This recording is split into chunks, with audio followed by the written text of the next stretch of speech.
The Permanent Court of Arbitration in The Hague has issued a scathing legal rebuke of China's maritime claims in the South China Sea.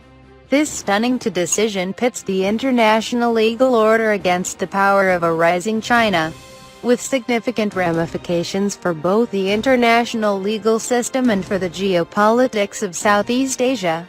Whether a law can constrain power now turns on how China, the United States and other countries in the region use the new decision, finding in favor of the Philippines. The court determined that China's expansive claims in the region were a violation of the United Nations Convention on the Law of the Sea, or UNCLOS, an international agreement that specifies the rights of states over the oceans and of which 166 countries are a party, including China. China's efforts to build islands far from its shores created no new legal rights, the court decided, and deemed illegal China's military efforts to exclude the Philippines and other nations from fishing in the region.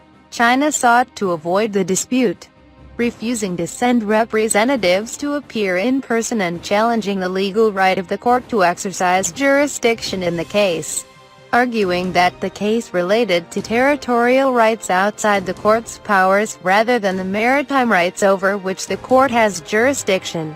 To a large degree, international legal efforts to accommodate the rise of China have been based on avoiding direct legal conflict where possible and allowing politics and diplomacy to take their natural course.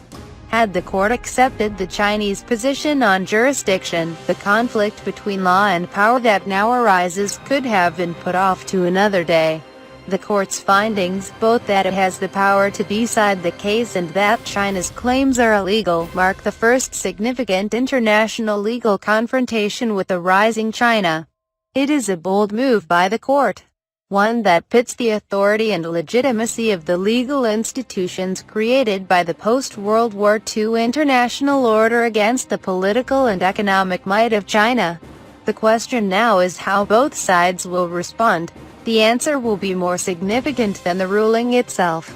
However, China may decide to take a more confrontational stance, rejecting not only the court's jurisdiction but also the underlying legal principles of UNCLOS. We will know China has taken this course if it steps up its military activities in the South China Sea, expands its island-building efforts and adopts an even more aggressive tone in its relations with the Philippines, Vietnam and other countries in the region. Of course, China can ignore the decision, but doing so would be counterproductive. China's success in persuading states in the region to recognize and follow its leadership depends on China's reputation as a rule follower, not a rule breaker, as a source of economic opportunity, not security threats. Undercutting legal principles will not actually increase China's already extraordinary influence in the region, because ignoring the court's decision outright works counter to China's critical leadership objective by feeding growing regional fear of China. The challenge presented by Tuesday's decision for the international system more generally is that the decision on which course to take is, essentially, China's alone. The Permanent Court of Arbitration has no meaningful enforcement mechanism, and neither the United Nations nor other countries in the region have the military ability to limit China's activities in the region. What international actors and countries in the region can do is embrace the principles underlying the ruling without demanding immediate change. Demanding compliance with the ruling risks undermining the authority of international law itself if China continues its present course. If, however, other states and institutions embrace the broad principles of law in the ruling, while giving China the room to more gradually modify its behavior and scale back its claims, both political stability in the region and the salience of international law can be preserved. Here, the lesson of the ruling for the United States is perhaps most obvious of all. The United States has refused to join UNCLOS even after a strong push to do so early in the Obama administration. The U.S. Senate was concerned that UNCLOS would constrain the United States and limit U.S. actions in the seas.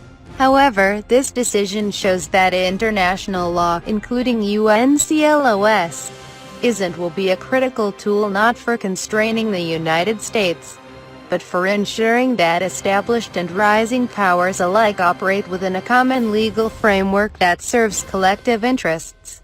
The United States is sure to invoke the findings of the court in its future patrols of the South China Sea. Doing so as a member of UNCLOS would dramatically change U.S. legitimacy and effectiveness in enforcing the court's ruling.